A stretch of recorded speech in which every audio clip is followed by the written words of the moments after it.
네, 이제 2025년이 됐습니다.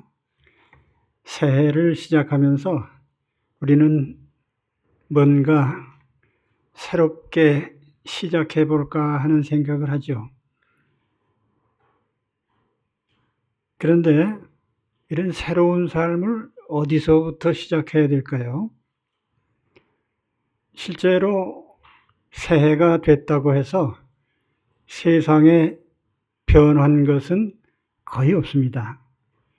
정치적인 환경도 그대로, 경제적인 환경도 그대로고, 사회적인 환경도 그대로고, 내 신상과 관련된 것도 그대로예요. 내가 뭐 갑자기 지위가 변한 것도 없고, 뭐 갑자기 부자가 된 것도 아니고, 갑자기 머리가 좋아질 것도 아니고, 그렇다고 하면은 이런 변화될 가능성도 없고 내 뜻대로 될 가망성 없는 이 세상에서 내가 어떻게 새로운 삶을 시작할 수 있을까요? 그 대답이 바로 오늘 말씀에 나옵니다. 오늘 말씀 마지막 절에 언제든지 실족하지 아니하리라는 구절이 나옵니다. 너는 언제든지 결코 넘어지지 않으리라. You will never fail. 너는 절대로 넘어지지 않는다. 문제는 환경이 아니고 내 자신이죠. 세상이 어떻게 돌아가든지 생존할 수 있는 내 자신이 되면 되는 겁니다. 어떻게 그렇게 할 수 있어요? 그 해답도 바로 오늘 말씀에 나옵니다. 그 해답은 바로 믿음을 확고히 하는 것입니다. 어떤 믿음이에요? 하나님이 나를 택하시고 부르셨다는 확신입니다. 많은 사람들이 믿음을 객관화시켜요. 하나님이 천지만물을 창조하셨어. 예수님이 내 죄를 대신하셔서 십자가에서 죽으셨대. 하나님이 우리 삶을 간섭하고 계셔. 그래서 어땠다는 거예요? 그 사실들이 나하고 무슨 상관이 있습니까? 우리는 이 객관화된 믿음을 주관적인 체험으로 바꿔야만 됩니다. 다시 말하면 머리로 아는 지식적인 믿음으로부터 가슴으로 믿고 신뢰하는 믿음으로 하나님께 대한 신뢰를 행동으로 옮겨가는 그런 믿음으로 바꿔야 됩니다. 만일 우리가 하나님께 대한 신뢰로 가득하다면 우리는 모든 삶이 건강하고 안정됩니다. 사도 요한은 이러한 삶을 가리켜서 영혼이 잘 되는 삶이라 이렇게 말씀을 했어요. 사랑하는 자여, 내 영혼이 잘됨 같이 내가 범사에 잘되고 강건하길 내가 간구하노라. 하나님과의 관계가 온전해지면 모든 삶이 제자리로 돌아가고 건강한 삶이 됩니다. 2025년이 이런 한 해가 되시기를 축원합니다. 신앙은 확신의 과정입니다. 어떻게 하면 하나님께 대한 신뢰로 가득 찬 확고한 신앙을 가질 수 있을까요? 신앙은 확신의 과정입니다. 무슨 뜻이냐면 신앙이란 어느 날 갑자기 믿음이 강해지는 게 아니라 삶의 과정을 통해서 체험하고 쌓여가는 것이 우리의 믿음이죠. 하나님의 존재나 섭리를 지식적으로 아는 것이 아니라 체험해 가면서 믿게 된다는 뜻입니다. 정말 하나님이 계실까? 정말 하나님이 내 삶을 관여하고 계실까? 하나님은 나를 사랑하고 계시나? 하나님은 광야 40년을 통해서 이스라엘 백성들로 하여금 하나님이 어떻게 행동하시고 관여하시는지를 관찰하게 하셨어요. 그래서 그들의 믿음을 쌓아가도록 하셨습니다. 그런데 왜 많은 사람들이 이런 체험을 하지 못하고 있을까? 우리 신자들 가운데도 체험적인 신앙의 부족을 느끼는 사람들이 많습니다. 체험의 방법이 잘못됐어요. 많은 사람들은 내가 이런 행동을 하면 하나님이 내게 어떤 응답을 주시고 반응하리라고 생각을 합니다. 미신을 믿는 사람들을 보면은 반드시 내가 어떤 행동을 하면 귀신이 이렇게 응답하리라는 그런 전제하에 움직이죠. 뭐가 잘못됐어요? 신앙의 출발점이 잘못된 겁니다. 체험의 핵심은 내 자신의 행위가 아니고 하나님의 행위입니다. 내가 하나님께 어떤 행위를 했기 때문에 하나님이 어떤 반응을 나타내신 것이 아니고 하나님은 내 행위와 상관없이 하나님의 뜻과 의지로 행하시는 분입니다. 그런 하나님의 뜻과 행위를 내 삶을 통해서 느끼고 깨닫고 반응하는 것이 올바른 신앙의 체험 과정이죠. 하나님은 아담의 행위와 상관없이 나타나셔서 아담에게 가죽옷을 입혀주셨어요. 하나님은 하와의 행위와 상관없이 산자의 어미라는 이름을 붙여주셨어요. 하나님은 우상 숭배자였던 아브라함의 행위와 상관없이 나타나시고 갈대아 우르에서 불러내시고 믿음의 조상이 되고 복이 되게 하셨습니다. 하나님은 들에서 양치던 다윗을 부르셔서 이스라엘의 왕으로 세우셨습니다. 하나님은 박해자, 예수 믿는 사람 박해하던 사울을 부르셔서 예수님의 증거자, 사도가 되게 하셨습니다. 여기에 공통점이 있죠. 신앙의 본질은 인간의 행위가 아니고 하나님의 행위에서 시작됩니다. 주도권이 사람에게 있지 않고 하나님께 있습니다. 오늘 내 신앙도 마찬가지죠. 내 신앙의 주도권은 내게 있지 않고 하나님께 있습니다. 내 삶에 일어나는 모든 일들은 내가 주도하는 것이 아니라 하나님이 주도하십니다. 현대 물리학이 남긴 결론이 뭐죠? 우주는 에너지다. 그리고 이 우주는 한 방향으로 움직이고 있다. 불가역적으로 움직이는 우주는 에너지의 덩어리입니다. 그런데 왜 이렇게 움직일까? 그거는 우연이라고 생각합니다. 이유를 모르죠. 그런데 우리는 우주는 에너지다라고 하지 않고 우주는 하나님이시다. 하나님이 우주를 한 방향으로 움직이시고 인간은 거기에 머리털 하나도 간섭할 수 없습니다. 그런데 우리는 하나님이 우주를 움직이심에 대해서 긍정하지는 않죠. 대부분의 사람들이. 한국 국민의 70%가 무신론자들입니다. 우연히 움직인다고 생각하고 있어요. 나는 우연을 믿느니 하나님을 믿겠습니다. 그것이 오히려 더 합리적이고 타당성이 있죠. 어쨌든 이러한 원리를 알면 우리는 체험의 관점을 바꿀 수 있습니다. 내 행위를 관찰하기 전에 하나님이 내게 어떻게 행하시는지를 관찰하게 됩니다. 내 신상에 일어나는 일들, 내 가족 안에서 일어나는 일들, 내가 회사에서 오는 사업장에서 일어나는 일들이나 대인관계에서 일어나는 일들 또는 국가사회에서 일어나는 일들, 이 모든 일들 속에서 하나님의 행위를 관찰하시기 바랍니다. 하나님은 광야 40년 동안 이스라엘 백성의 행위와 상관없이 자신의 뜻을 시행하셨습니다. 사람들이 어떤 소란을 피우든지 모든 일은 하나님의 계획대로 흘러갑니다. 바로 이 하나님의 행위를 관찰하시기 바랍니다.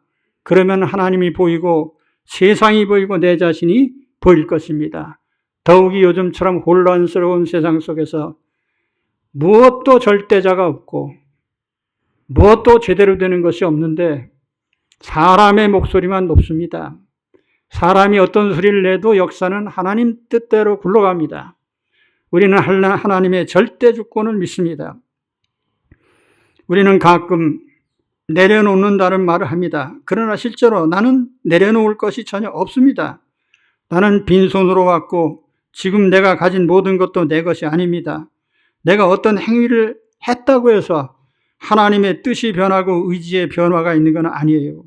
그러므로 오늘부터 우리는 내 행위에 초점을 맞추지 말고 하나님의 행위에 초점을 맞추시기 바랍니다. 하나님이 내게 어떻게 나타나시고 어떻게 간섭하시고 어떤 행위를 하시는지 하나님을 관찰하고 반응해야 합니다. 그래야만 하나님을 체험하고 더 큰 확신으로 나아갈 수 있습니다.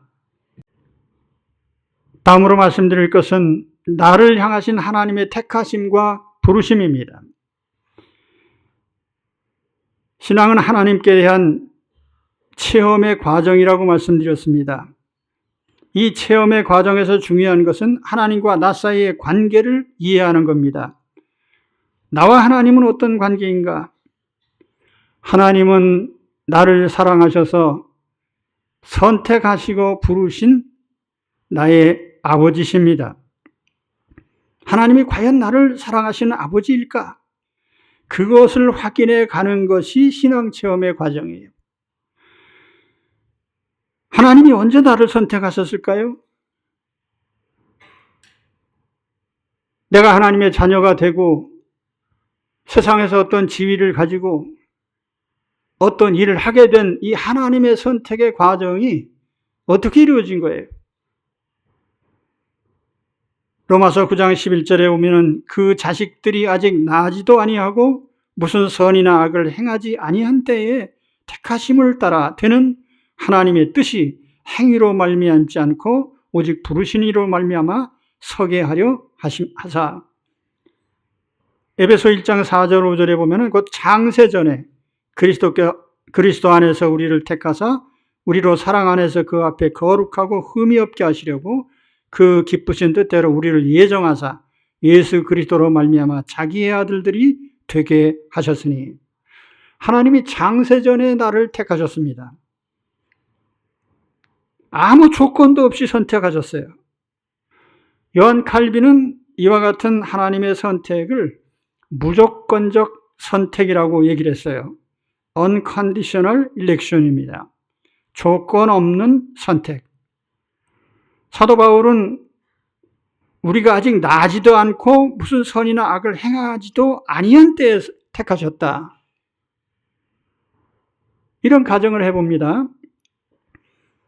만일 내가 세상에 태어나서 불신자로 살고 무신론자로 살고 죄를 지으면서 산 걸 아셨다면 하나님을 나를 자녀로 택하셨을까요?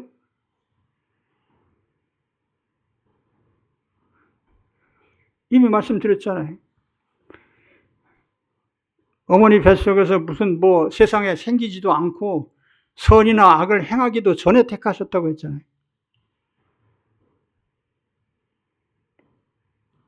하나님은 나를 다 아시고 택하셨어요. 그리고 하나님은 이 선택하신 데 대해서 매우 확신을 갖고 계십니다. 자신이 있으십니다. 내가 너희를 자녀로 택한 것에 대해서 난 후회하지 않아. 로마서 11장 29절에 하나님의 은사와 부르심에는 후회하심이 없느니라. 가만히 보니까 김아무개를 내 자녀로 택한 것, 이거 참 후회스럽네. 내가 박아무개한테 이런 지위도 주고 이런저런 걸 많이 주었는데 그 괜히 줬네. 하나님께서 이렇게 생각하신 적이 한 번도 없어요. 근데 우리는 오히려 그런 생각을 가끔 하죠. 근데 하나님 괜히 믿었네. 이거 시간 낭비 아닌가? 어떤 때 그런 생각을 해요? 가끔 힘들 때. 하나님은 그런 생각을 전혀 갖고 계시지 않습니다.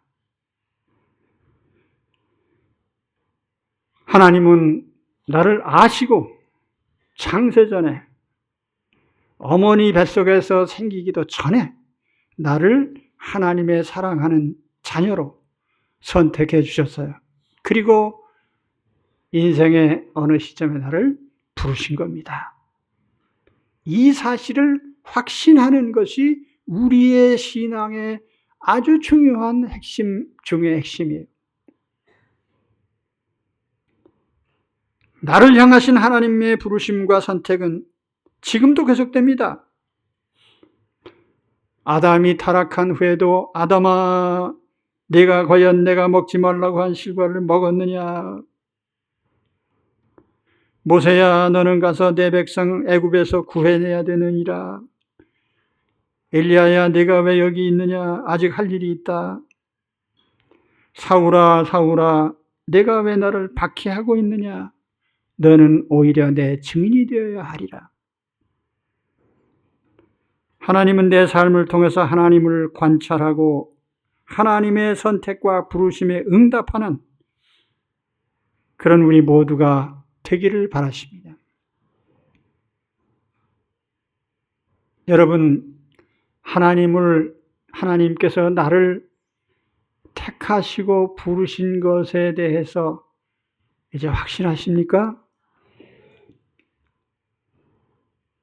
예, 제가 볼 때 아직도 몇몇 분은 그게 사실일까?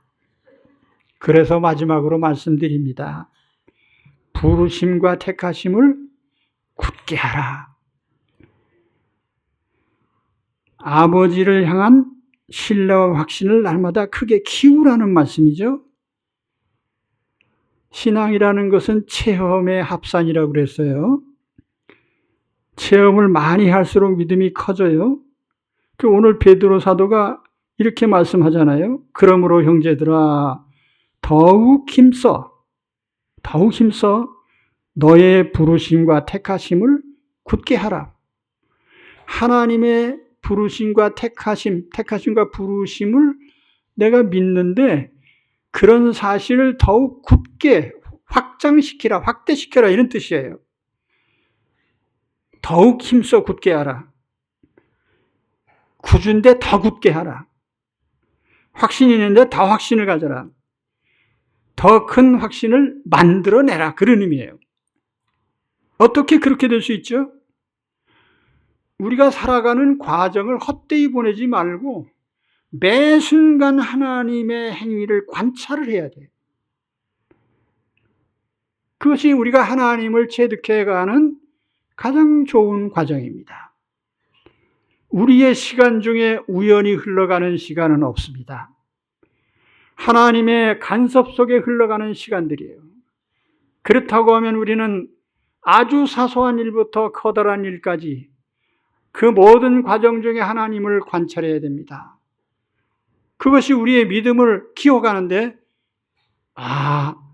하나님이 나를 사랑하시는 아버지인 게 맞네. 그런 고백이 입에서 나와야 돼. 내 삶을 관찰해가면서 말이죠.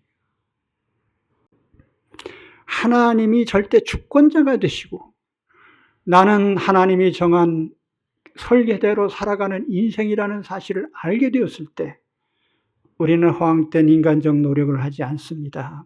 하나님의 뜻에 오히려 순종하게 되는 것이죠. 이것이 진정한 신앙의 과정이에요. 우리 믿음의 초보에서는 내 뜻을 관찰하려고 애쓰지만 믿음에 깊이 들어와서 보면은 하나님의 뜻에 순종해가는 것이 신앙의 본질임을 깨닫게 됩니다. 우리 예수님 말씀처럼 내 뜻대로 마옵시고 아버지의 원대로 하옵소서. 저는 오늘 여기 모든 분들이 그렇게 되기를 원합니다. 무엇을 통해서요? 나를 택하시고 부르신 아버지의 그 사랑의 손길을 깨달으면서 체험하면서 그렇게 우리의 삶이 확신 가운데 걸어가게 되시기를 바랍니다. 말씀을 맺겠습니다. 제가 초등학교에 들어갈 무렵이에요. 이웃집 아줌마들이 우리 집에 놀러 오시면은 나를 항상 놀렸어요. 야, 너는 6.25 때 다리 밑에서 주워왔어. 들을수록 기분이 나빠요. 그렇지 않아도 내가 아버지 얼굴도 못 보고 자란 사람인데 그것도 지금 신경질 나는데 다리 밑에서 주워왔다고 자꾸 그러니까 한 번은 결심을 했어요. 내가 본때를 보여주리라. 또 한 번 놀리길래 그 다음에 1시간 동안 소리를 막 지르면서 울었어요. 일부러. 그랬더니 깜짝 놀래가지고 그다음부터는 다시는 안 그러더라고요. 근데 그 후에 제가 지나면서 우리 엄마가 진짜 엄마인가? 진짜 다리 밑에서 날 주워온 건가? 언제 그런 생각이 드냐면 회초리로 나를 혼내실 때 나를 사랑하시는 엄마라면 다리 밑에서 주워온 게 사실이면 나를 막 이렇게 기문다고 혼내주실까? 근데 나중에 자라가면서 그런 걸 깨달았어요. 세상에 어떤 엄마가 자식을 위해서 일생을 희생하고 헌신할 수 있을까? 어머니의 사랑을 깨닫고 또 체험해 가면서 진짜 우리 엄마다. 거기서 일말의 의심도 안 했죠. 하나님 믿는 우리도 똑같아요. 하나님은 과연 나를 사랑하시는 아버지실까? 하나님이 나를 자녀로 택하시고 부르셨다는데 하나님은 나를 진짜로 사랑하실까? 언제 그런 생각이 들어요? 내 삶이 힘들어질 때. 그때 우리는 항상 하나님께 대해서 의심하죠. 그러나 우리는 눈을 바꿔야 됩니다.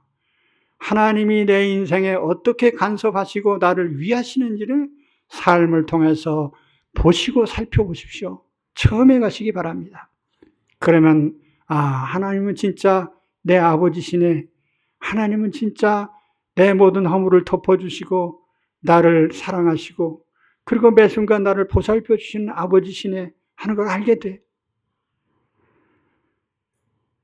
오늘 이렇게 우리 모두가 신앙의 체험을 위해서 내 자신을 바라보지 말고 하나님을 보시기 바랍니다.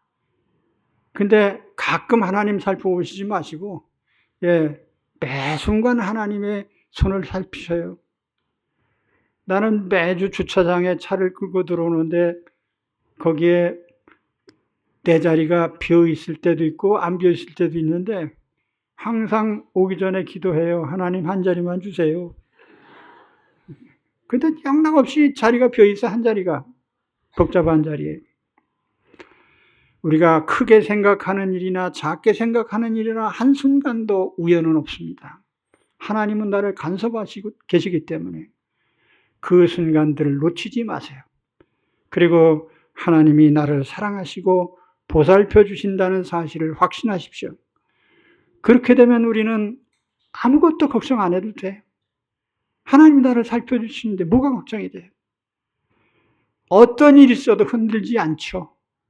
그래서 오늘 결코 넘어지지 아니하리라고 말씀하는 거예요. 나는 하나님의 택하시고 부르신 자녀입니다. 따라합시다. 나는 하나님이 택하시고 부르신 자녀입니다. 할렐루야.